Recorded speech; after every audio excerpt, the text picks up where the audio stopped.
raji'un. Tandure wis sumilir, tandure iku wiji.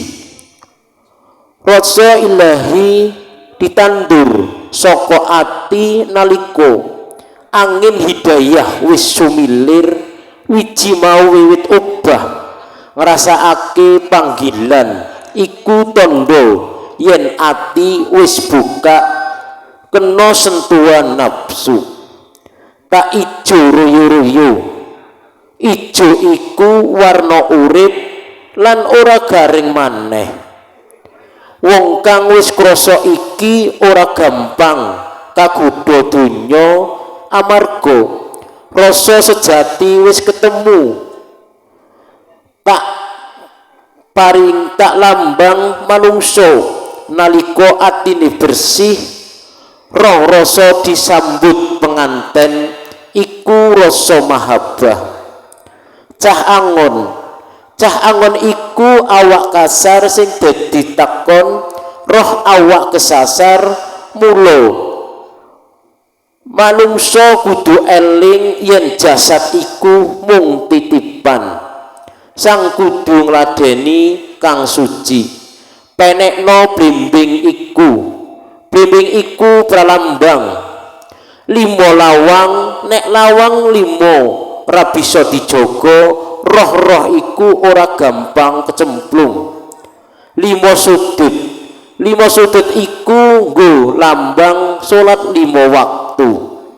Lunyu-lunyu penekno, laku sejati mesti lunyu, amargi kudu nglewati egah lan ego.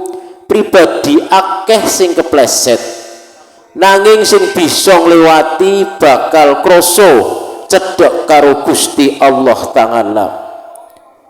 Laku sabar lan istiqomah kanggo basa dodot ira.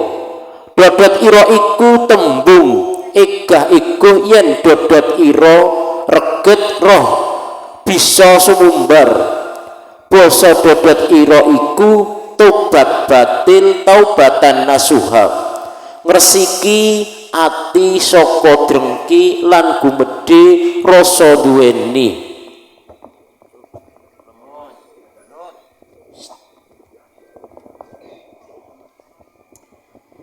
Allahumma sholli ala Muhammad.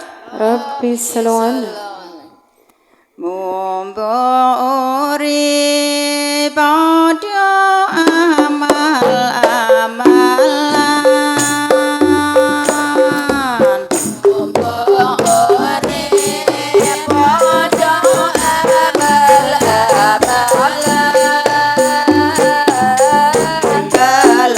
kelakuan tuntunan agama Islam.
Eling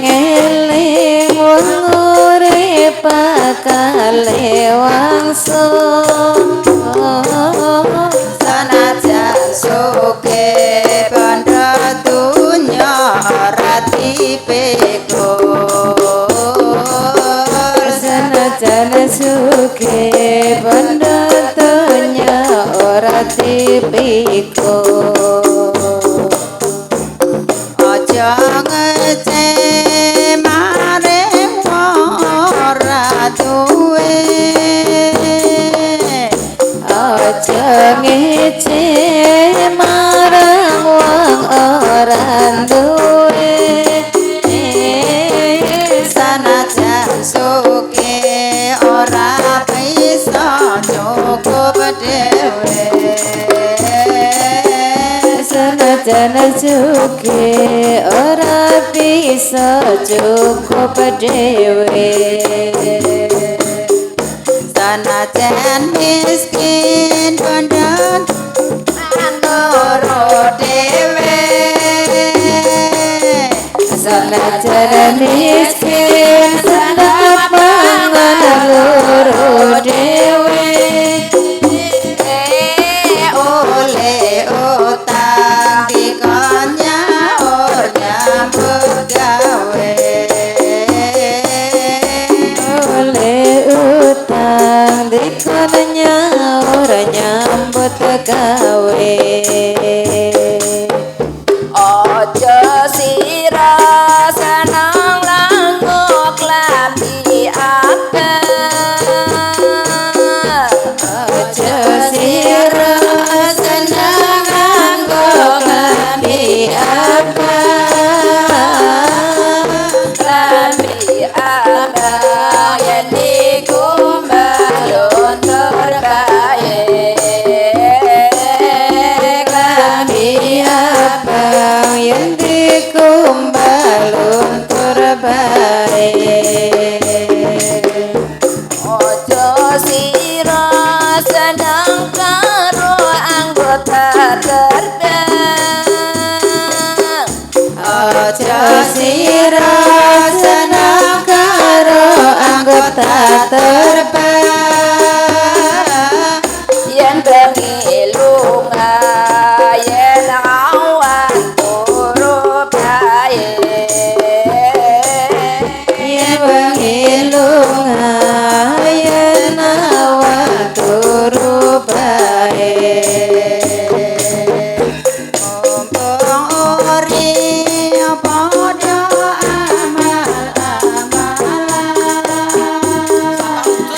mumpung urip padha amal-amalan kelakuan tuntunan agama Islam kelakuan tuntunan agama Islam Allah benci ngabagam ana timbangan Allah benci bakal ana timbalan